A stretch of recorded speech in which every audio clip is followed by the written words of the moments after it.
In the shadow of the world's most famous castle, the icon that graces millions of postcards and inspired Disney, lies another story. More personal, more strange, and ultimately far more devastating. The story is not about a fairy tale for tourists, but about a golden cage for one man. It is the story of Linderhof Palace. We all know the official story. Fairy tale king Ludwig II of Bavaria, an eccentric dreamer, built castles that drained his treasury and drove him to madness and a mysterious death. And the main witness in this case is always Neuschwanstein, his swan song, his unfinished masterpiece. But what if I told you that it was a carefully constructed historical smokescreen? That the real stage where the drama of Ludwig's obsession was played out was not the majestic Neuschwanstein, but Linderhof, his intimate, almost secret Versailles theatre, built in an isolated alpine valley. Why did the king, who dreamed of Wagner and German myths, invest disproportionately more personal funds and soul into creating a copy of French Rococo? Why did he demand technologies that did not yet exist here, from an artificial cave with a wave machine to a disappearing dining table, just to avoid seeing people? What was really happening behind the gilded walls of Linderhof? And was this desperate attempt to build a private universe the same sentence that signed not only the royal treasury, but also the king himself? We begin our investigation. History craves a simple icon, a single image that can contain a complex life. For King Ludwig II of Bavaria, that icon is Neuschwanstein Castle. It is the postcard image, the fairy tale blueprint burned into the global consciousness, a story of romanticism so powerful it has effectively replaced the truth. It is the official, authorized legend. We are told this was his magnum opus, the ultimate expression of his Wagnerian soul. A medievalist fantasy perched on an alpine cliff, it represents the reclusive king who chose myth over reality, supposedly bankrupting his kingdom in the process. This narrative is clean, tragic, and immensely profitable. But it is built on a foundation of omission. The most glaring omission is a simple matter of logistics. Ludwig spent a mere 172 days within Neuschwanstein's cold, unfinished walls. It was less a home than a monument he observed from a distance, a potent symbol of a dream he would never truly inhabit. Its primary function historically has been to distract us from the real story. To uncover that story, we must journey away from the famous silhouette and into the remote Graswang Valley. Here, nestled in near total isolation, lies the true epicenter of Ludwig's world, the Linderhof Palace. This was no drafty, aspirational fortress. It was a functioning, opulent, and deeply obsessive sanctuary where the king actually lived. Linderhof stands as the central piece of evidence against the popular myth. It is the only one of his 3 grand palaces that was actually completed and fully furnished during his lifetime, and he resided here almost continuously in his final 8 years. This was the stage where his private rituals and elaborate fantasies were enacted daily. The architecture itself screams a different narrative. This is not the world of Teutonic Knights, but the shimmering gold and decadent Rococo of 18th century France. The project was not an homage to German folklore, but a fanatical reconstruction of the absolutist world of Louis XIV, the French Sun King, whom Ludwig revered as the ultimate embodiment of monarchy. It was the creation of a miniature, private Versailles, a machine for living designed for an audience of one. Every gilded surface, every mirrored hall creating infinite reflections of a solitary man, served a single, desperate purpose: to insulate the king from the constitutional monarchy and the modern world he despised. And this is where the financial story is deliberately distorted. While Neuschwanstein's budget was vast, it was the insatiable, perfectionist, and intensely private spending at Linderhof on lavish interiors and pioneering technology for personal comfort, that became the true vortex for Ludwig's personal wealth. This was not the folly of a state, but the methodical self-destruction of a man's fortune. Thus, the story shifts. The mad king building a public fairy tale castle is a comforting fiction. The far more unsettling truth is of a hyper-sane monarch meticulously engineering his own reality, a man who understood that true power lay not in ruling a kingdom, but in creating a universe he could completely control. And the first, most critical decision in this grand project of secession from the 19th century was not architectural, but geographical. To build such a hermetically sealed world, one must first find a location so remote, so naturally fortified, that reality itself could be kept at the gates. To build such a hermetically sealed world, one must first find a location so remote, so naturally fortified, that reality itself can be kept at the gates. This was not a search for new territory, but a calculated return to the landscapes of Ludwig's own past. The deep, secluded Graswang Valley, a place he knew intimately from royal hunting expeditions with his father, King Maximilian II. The choice was a deliberate act of secession.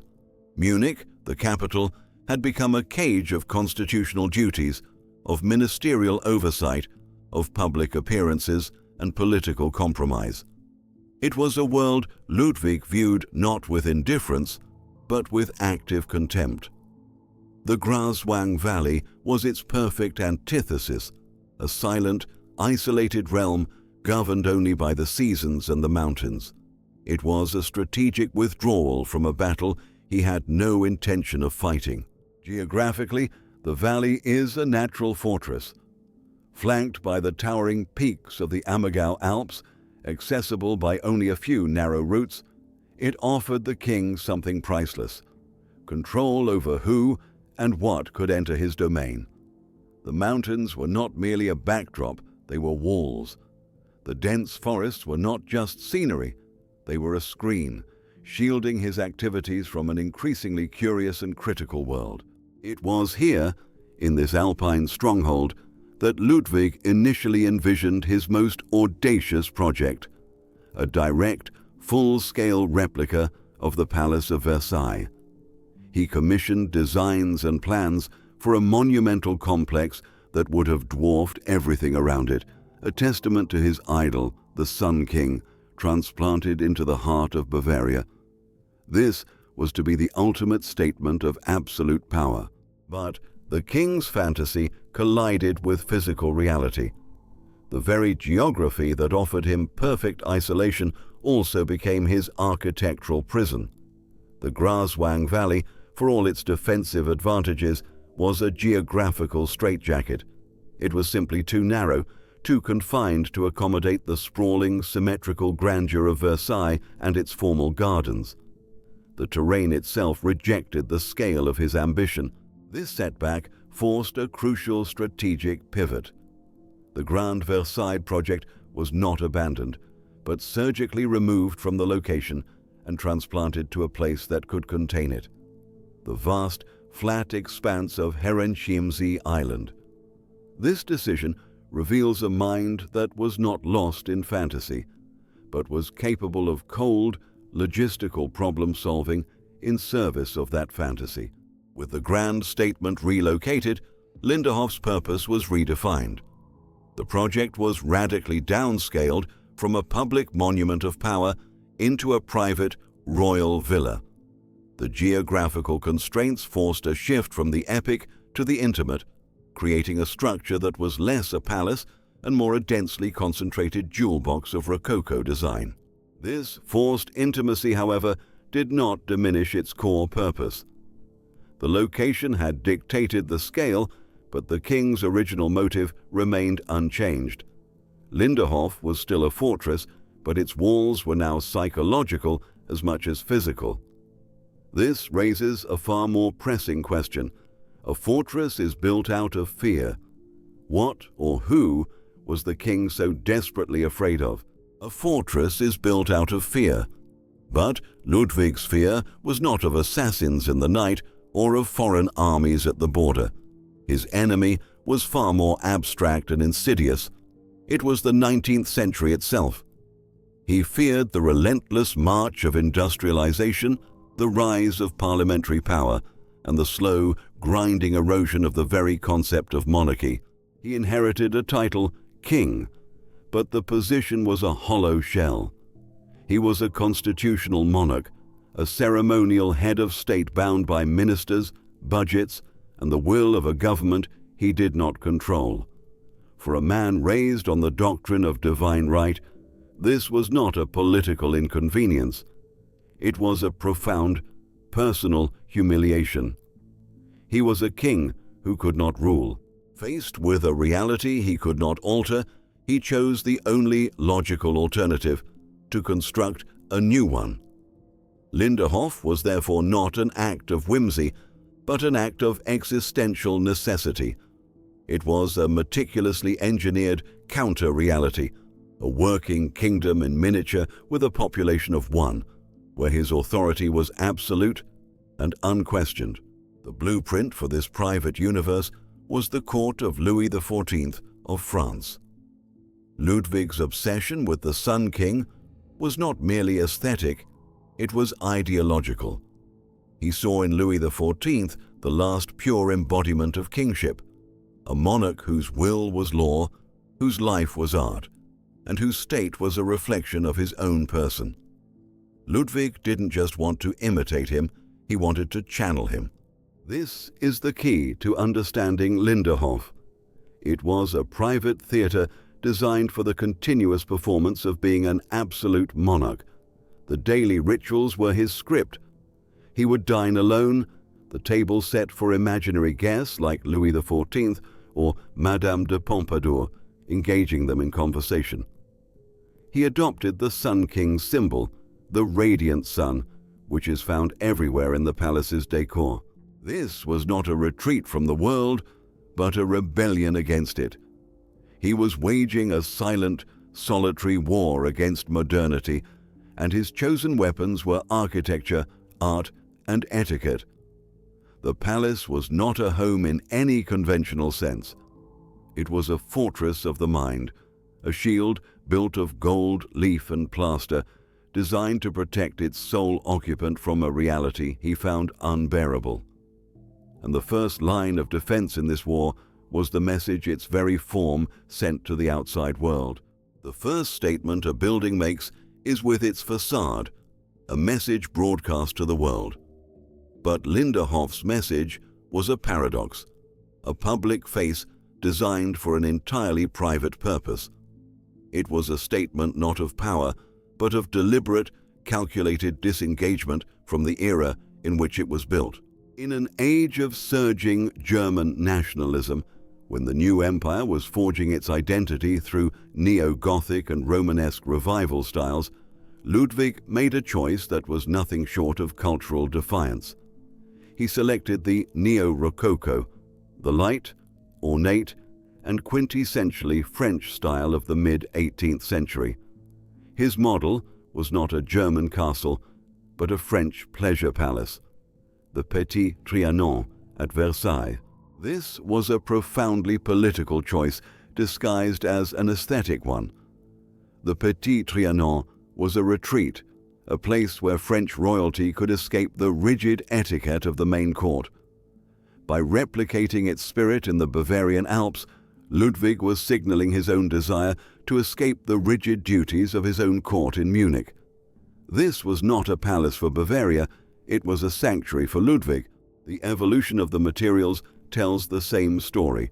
The project began modestly as a wooden hunting lodge, the King's Cottage, but starting in 1873, this simple structure was systematically encased in a solid stone facade.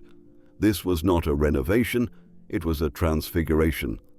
The temporary whim was being made permanent, the fantasy clad in the materials of reality to give it the weight and durability of an eternal truth.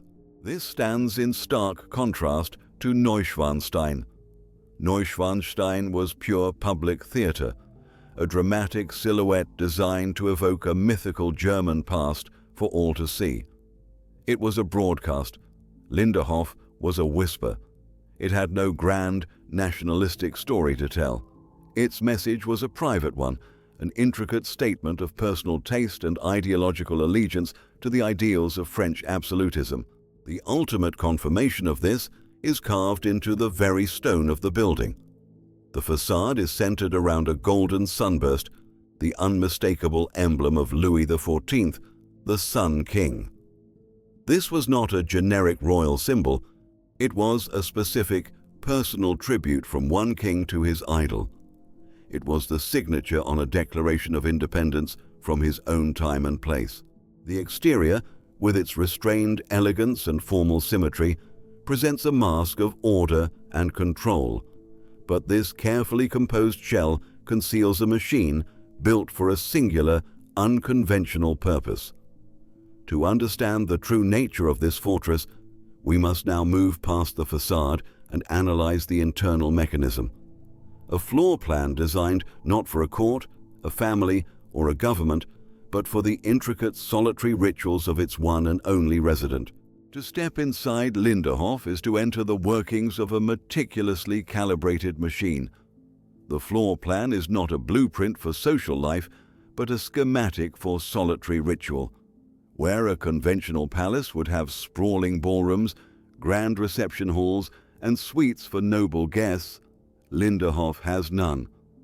The entire design is a negation of public function, a space engineered to serve and isolate a single occupant. The psychological core of this machine is the Hall of Mirrors. In any other palace, such a room would be for magnificent parties, its reflective surfaces designed to amplify the glitter of a thriving court. But here, its function is inverted. Two enormous mirrors placed on opposite walls create an avenue of infinite reflections, an optical illusion that populates the gilded hall with an endless army of phantoms. For the king, a notorious insomniac who lived by night, it was a way to fill the crushing silence, to conjure a court of silent, spectral duplicates. This preference for performance over function reaches its zenith in the state bedroom. It is a breathtaking space, a symphony of royal blue and gold, modeled directly on the ceremonial bedchambers of the French absolute monarchs. It was designed to host the levee and coucher, the public rituals of the king's rising and retiring. But Ludwig's rituals were entirely private. He never slept here. This cavernous, opulent room was a stage, permanently set for a play that had no actors and no audience. But the most potent evidence of his quest for absolute isolation is not ornamental, it is mechanical. Deep in the heart of the palace lies its most brilliant and telling innovation, the Tischlein-deck-dich, or the magic wishing table. This was a dining table and a section of the floor built on a winch mechanism. It could be lowered directly into the kitchens on the floor below. There, unseen by the king, servants would set it with a multi-course meal. Once ready, it would be hoisted back up into the dining room, emerging fully laden from the floor. The system was a marvel of 19th century engineering, but its purpose was not convenience, it was erasure. It allowed Ludwig to take his meals without ever laying eyes on another human being. It was the ultimate firewall against unwanted reality. This technological bubble allowed his private theatre to operate without interruption. Here, he would dine alone, speaking aloud to his imagined companions. Louis XIV, Marie Antoinette, Madame de Pompadour. The servants, the one intrusive element from the real world, had been mechanically edited out of the scene. The fantasy was now seamless. This obsessive desire for control over his social interactions, his environment, his very reality, was not confined to the palace walls. It was a totalizing vision that extended outward, seeking to tame and reshape the wild alpine landscape into another, perfectly controlled stage for his solitary performance. This obsessive desire for control was not confined to the palace walls. It was a totalizing vision that extended outward, seeking to tame and reshape the wild alpine landscape into another perfectly controlled stage for his solitary performance. Where nature was chaotic, Ludwig would impose order. Where it was silent, he would give it a voice. This was not landscaping, it was conquest. The mission was entrusted to his court garden director, Karl von Effner, who was tasked with imposing a rigid, artificial geometry onto the untamed wilderness.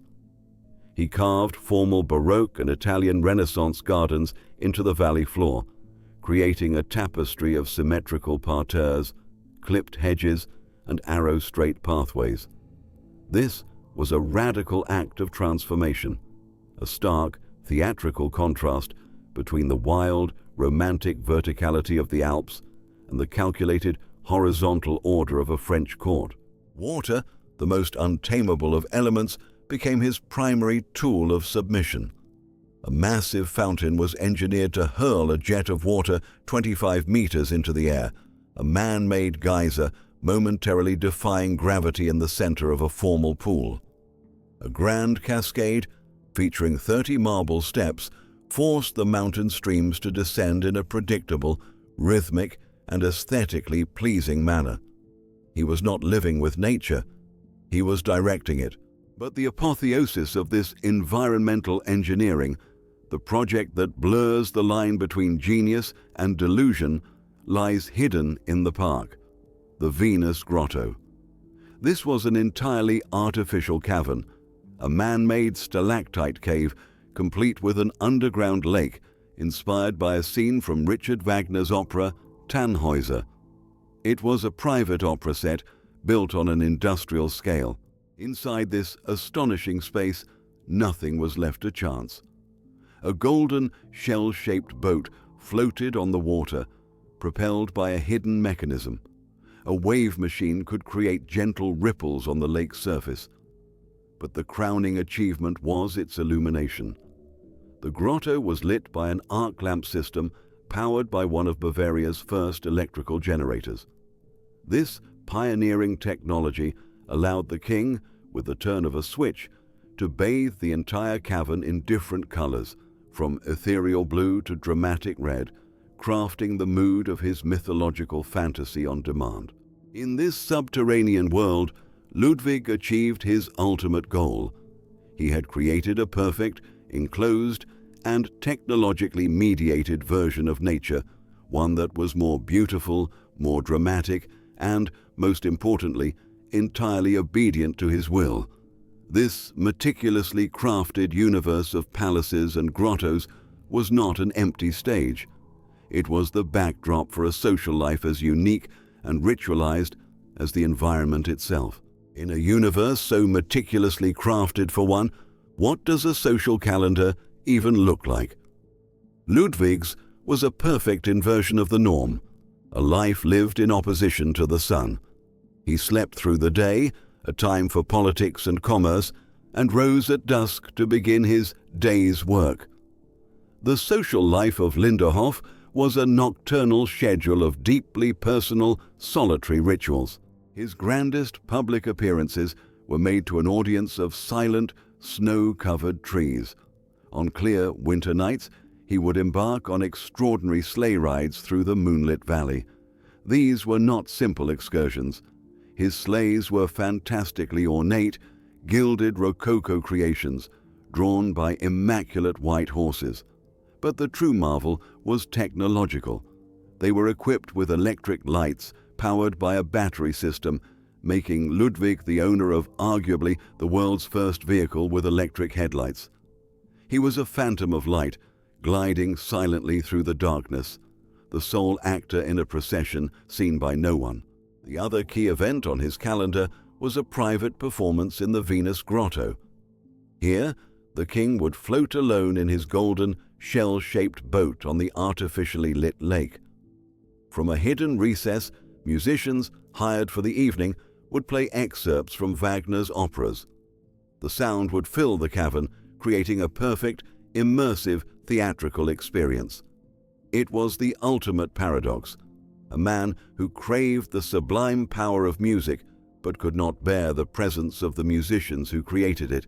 He wanted the art, but not the artists. To vary the narrative of his escapism, he had imported other worlds into his park.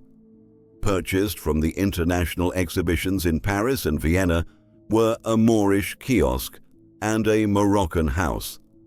These were not mere garden follies. They were fully functional, immersive environments. Inside the kiosk, surrounded by exotic tiles and a lavish peacock throne, he could indulge in Orientalist fantasies, smoking a hookah and imagining himself a caliph. These pavilions were theatrical sets, allowing him to switch roles in the ongoing performance of his life. This was not the chaotic life of a madman. It was a rigidly structured, highly ritualized existence. Each night was a carefully planned series of events designed to sustain the fragile reality he had built. He was the playwright, director, star, and sole audience member in a continuous 24-hour drama of his own making. But this elaborate, electrically lit, nightly performance of kingship was not powered by magic.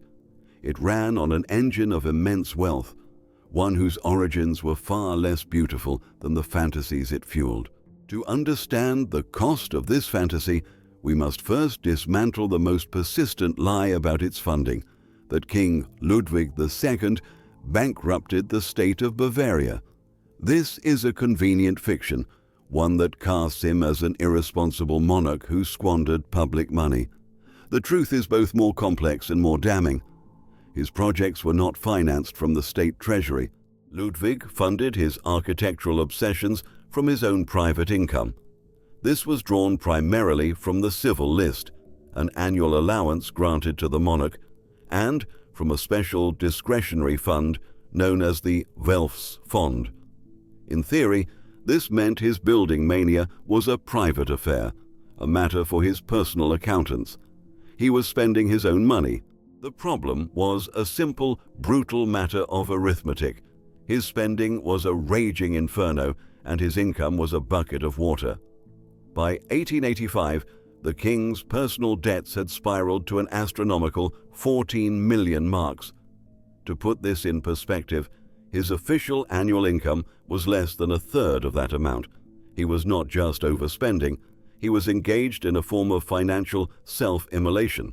As his personal accounts hemorrhaged money, he grew increasingly desperate. He borrowed heavily from the Wittelsbach family coffers and, more perilously, from a network of international bankers. These creditors were not sentimental.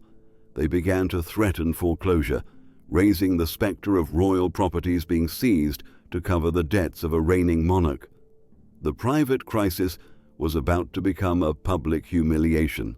It was this private, unmanageable debt, not a raid on the state treasury, that gave his political enemies in Munich the perfect weapon. A king indebted to foreign powers was a security risk. A king demanding his ministers secure him impossible loans was, in their view, unfit to rule. His financial recklessness became the legal justification for their political coup. Yet, there is a final, bitter irony to this financial engine. While the king's spending was fiscally catastrophic on a macro level, it was an economic lifeline for the surrounding region.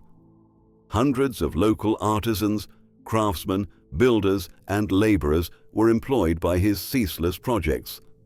For them, Ludwig was not a madman draining a treasury, but a patron providing steady, well-paid work in an otherwise poor rural area. The beautiful machine was running on a flawed and unsustainable fuel source. The fantasy of Linderhof was built on a foundation of promissory notes and frantic borrowing. A collapse was not just possible, it was mathematically certain. The brilliant light cast by his creation was projecting an ever-darkening shadow, one that his opponents would soon use to eclipse the story and seize control of the narrative. The brilliant light cast by Linderhof was projecting an ever-darkening shadow, one that his opponents would soon use to eclipse him. But in the historical record, it is another, much larger shadow that has obscured the truth of Ludwig's life: the colossal silhouette of Neuschwanstein Castle. The story of Linderhof, the king's true home, has been almost completely blotted out by the story of a castle where he barely lived. This eclipse is not an accident. It is the result of a powerful confluence of visual iconography and narrative convenience. Neuschwanstein is, quite simply, a perfect visual weapon. Its vertical, theatrical form, perched impossibly on a rugged cliff against the backdrop of the Alps, is the single most potent image of architectural romanticism ever created. It requires no explanation. It communicates fairy tale in a universal language. This is why Walt Disney did not model his castle on the French elegance of Linderhof, but on the German drama of Neuschwanstein. It is an image built for mass consumption. Linderhof, by contrast, is subtle. Its beauty is in its intricate details, its gilded interiors, its technologically advanced mechanisms. Its story is complex, psychological, and deeply personal. It demands context. Neuschwanstein demands nothing but awe, and history, especially popular history, always favors the simple, powerful image over the complex, nuanced reality. The narrative that formed after Ludwig's death was equally simplistic and compelling. The story of the mad king who builds a fairy tale castle and dies tragically is a powerful, self-contained myth. It is far more digestible than the unsettling story of a reclusive monarch meticulously building a private Rococo world to escape the duties of his office. The first is a romantic tragedy. The second is a case study in profound psychological avoidance. Ludwig's mysterious death in the shallow waters of Lake Starnberg became the final dramatic act that forever fused his legacy to his most dramatic and, crucially, unfinished project.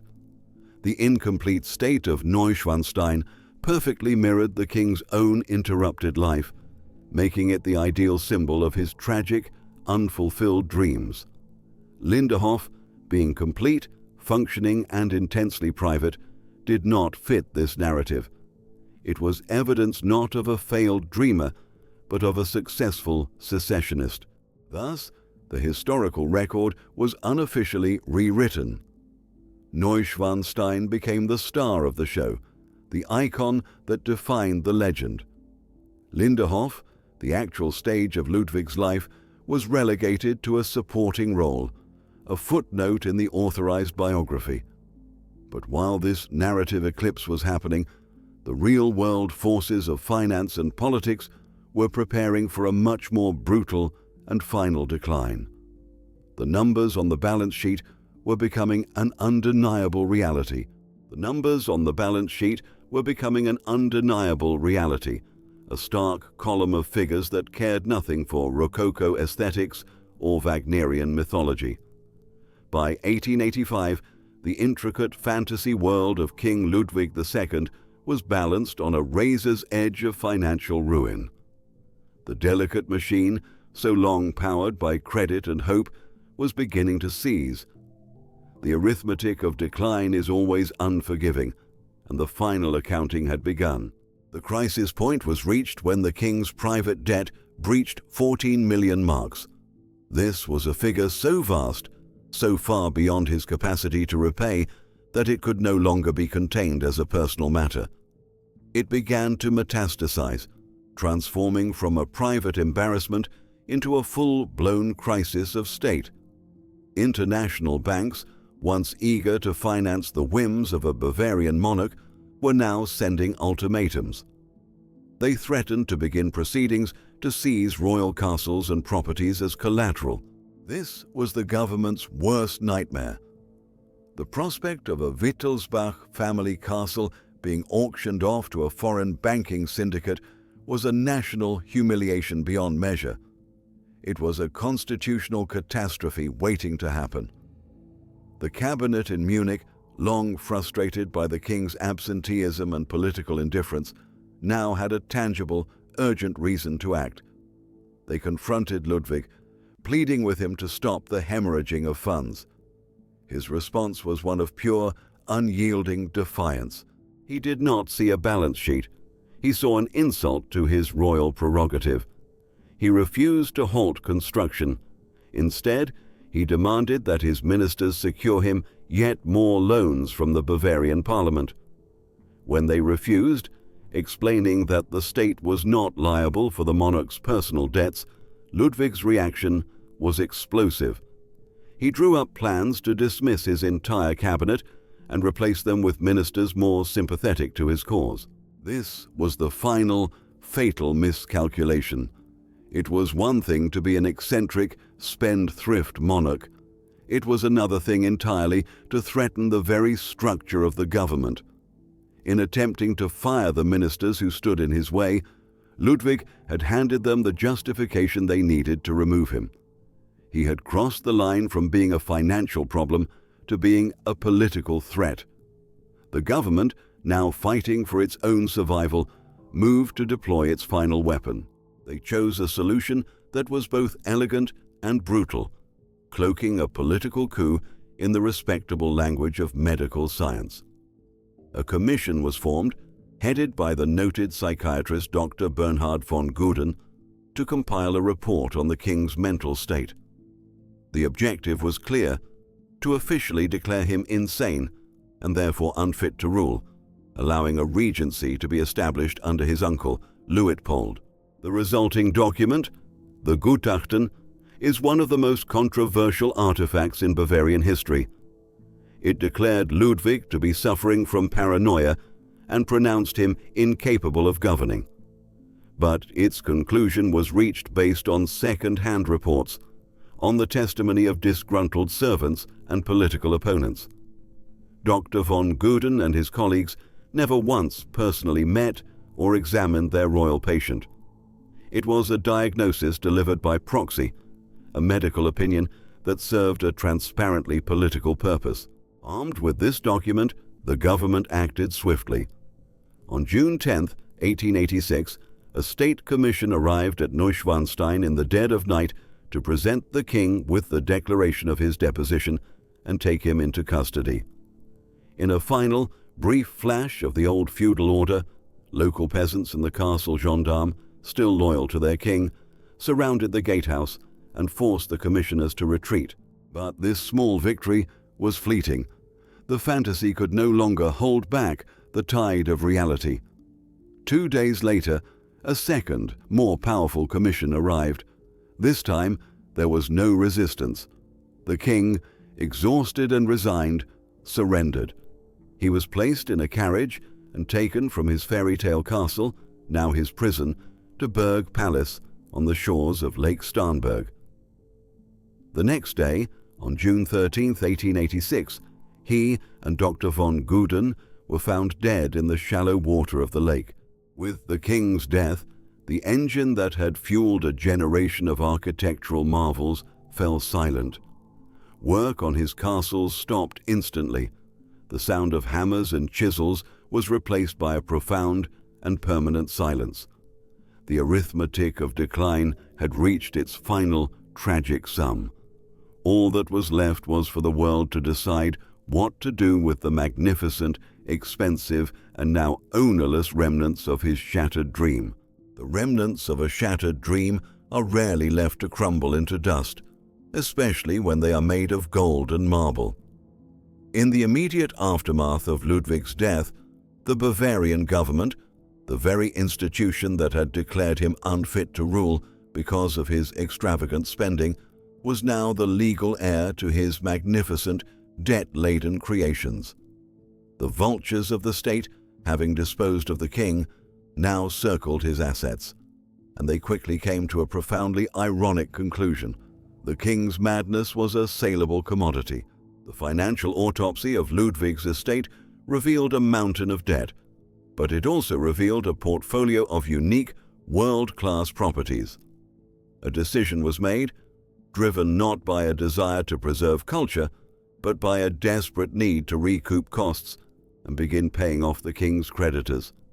And so, just 6 weeks after his death, the gates of Linderhof were swung open. The most private, hermetically sealed world in all of Europe was turned into a public spectacle. The irony is staggering. The palace, built with technology designed to erase the presence of other human beings, was now swarmed by them. Tourists, for the price of a ticket, now walked through the Hall of Mirrors, where the king had communed with his phantom court.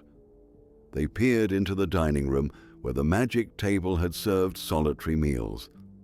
The ultimate fortress of privacy had been breached, its purpose inverted, its soul hollowed out and turned into a museum exhibit. This was the first and most profound loss. Yet, this commercial desecration was also its salvation. Unlike the eternally unfinished Neuschwanstein or the vast, sparsely furnished Herrenchiemsee, Linderhof was a complete and perfect artifact. It was a finished thought, a fully realized world frozen at the moment of its creator's death. For the first time, the public could see the sheer, obsessive totality of Ludwig's vision. They saw the gilded interiors not as architectural plans, but as a living, breathing space. This completeness made Linderhof the Rosetta Stone for understanding the king's mind. It was not a dream of a castle. It was the reality. Under the stewardship of the state, which eventually became the Bavarian Palace Department, the palace itself was meticulously preserved. But in the early days of administration, the king's vision was not yet understood in its entirety. The focus was on the main palace building, the primary asset. The whimsical park pavilions, the Moroccan house and the Moorish kiosk were seen as eccentric, peripheral clutter. In an act of short-sighted asset stripping, they were sold off to private bidders. For a time, it seemed as if Ludwig's carefully curated fantasy world would be dismantled and scattered. What saved them was the very tourism that had violated their privacy. As the Ludwig myth grew, visitors wanted the full, unadulterated experience. They had read about the king's Orientalist fantasies, and they wanted to see the stages upon which they were enacted. In a remarkable reversal, the state was forced to recognize its error.